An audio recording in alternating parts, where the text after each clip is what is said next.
Well, in the States, we still have like Chuck E. Cheese, which is like a pizza place, for birthday parties, that kids go to, and we have these places called Dave and Buster's, where people can go to play arcade games, and I think, and you still see them around a little bit. The people, I don't think young people will know them the way I did, when I was a little kid, when they were really, really popular. But I remember asking my son when we were making the movie, and he was a teenager at the time. He was about 14 at the time. If he knew, do you know what an arcade is? Do you know what that is? And he's like, yeah, like Chuck E. Cheese or like Dave and Buster's. So I think they know them, but enough that they understand what the movie's about, and I think they know the characters well enough to kind of understand it. So I think we'll be okay. So Hopefully, yeah.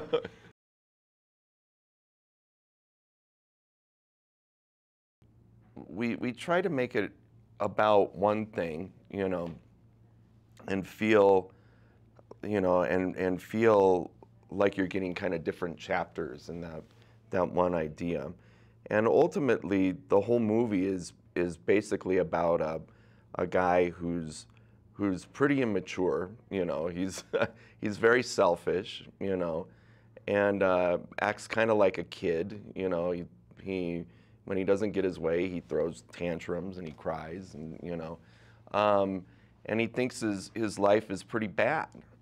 And he finally meets somebody who's got a worse life than him. He meets Vanellope, who's a glitch and can't leave her game, and she's also a misfit. And so for the first time, he starts thinking about somebody else other than him.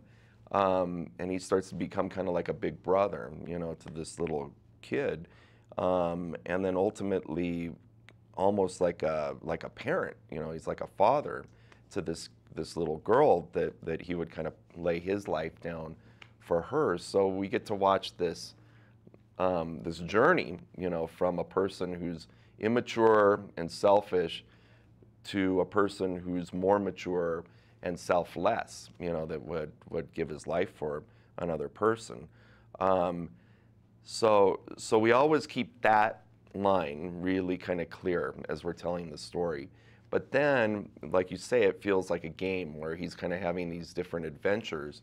And I think it's okay to kind of, within a story, to take him on have these different adventures or these different occurrences happen to him, as long as it's following that strong line, as long as we're tracking him along that journey that we set him out, to take.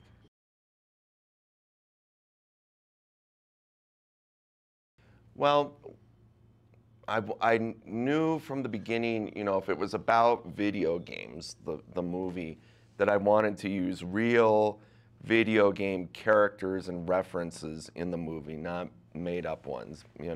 Of course, our main character is a fictitious, video game character for the story, but I wanted the people around him, and the worlds around him to be real.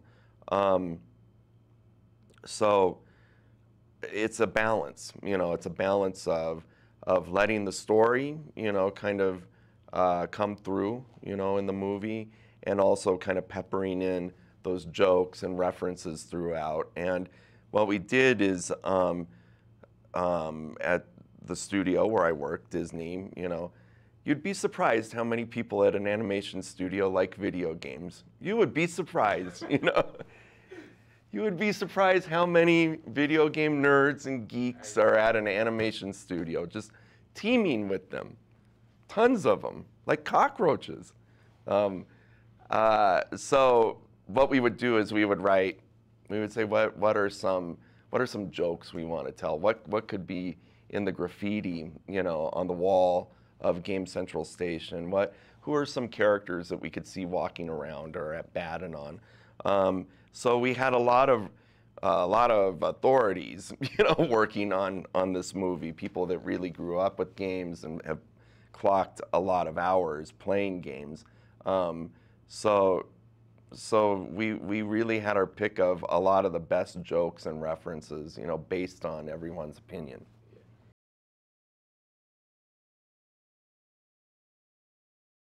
Well, the music, because first, number one, I love his music. I'm a big fan of Skrillex's, and when we were looking for someone to provide the soundtrack, I wanted Hero's Duty to feel very contemporary, as if it's happening today. And I think that Skrillex's music seems, that for the audience, it feels like this is very contemporary music.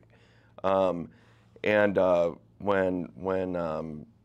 our music supervisor, Tom McDougall, said, how about should we go talk to Skrillex? Because, he's someone I've always wanted to approach. I said, yeah, let's go talk to him about it. Let's just see, because we had no idea, like, what he would think. It's like he could say, no, I don't want to do animation. This is, no. Or we had no idea. So we invited him to the studio, and he came in, and it turns out he loves Disney. He loves Disney movies. He was like, Tangled, I love Tangled, man. It was so good. It's good to see like Disney coming back again, and the music was good, and it was a good story. And it turns out he's a huge fan of animated films, especially Disney movies. And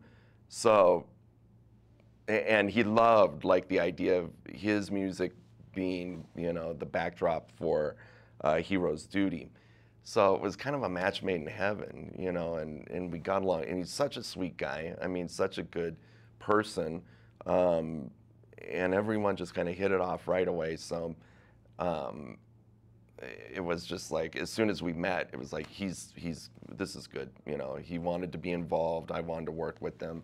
And then we had the scene, like at that party, where, there's a DJ at the Nicelanders party, and we're talking, well, who could be the DJ at the thing? And we're like, well, how about Sonny? That's his name, Sonny, Skrillex. And well, how about Skrillex? And maybe he's like Guitar Hero style Skrillex, or like DJ Heroes Skrillex style. So we designed him in that style, and put him in there just as kind of a cameo, like an Easter egg.